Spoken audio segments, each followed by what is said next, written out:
travers le monde, on a connu beaucoup de difficultés ces dernières années. Donc, voir le Bénin évoluer malgré le peu de croissance qui s'est ajouté, on peut dire que c'est un effort louable.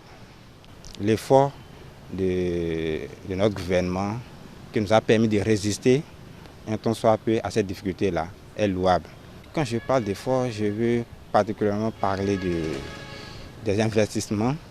Il y a des politiques qui sont mises en place actuellement et qui permettent d'attirer plus d'investisseurs dans notre pays, d'investisseurs privés dans notre pays.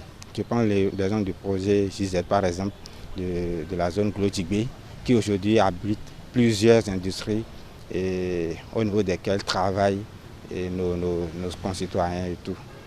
Le Bénin, sur le plan économique, effectue de petites avancées.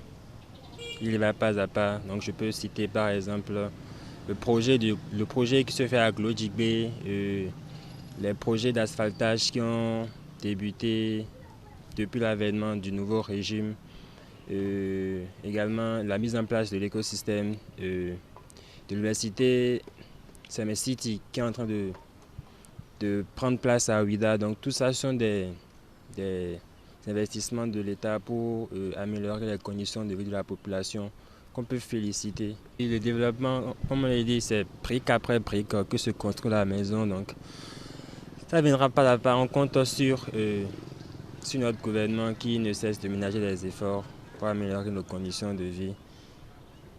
Bon, que ça ne dure non plus pas une éternité. Il y a aussi d'autres institutions qui sont en train de créer pour résoudre certains problèmes dans le pays. Tout ça, c'est à saluer, déjà, côté économique.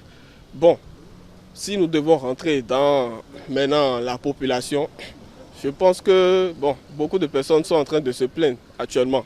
Sur le plan économique, beaucoup de personnes se plaignent. Pourquoi? Parce que d'abord, on dit actuellement que la vie est chère, que la vie est très chère dans le pays actuellement.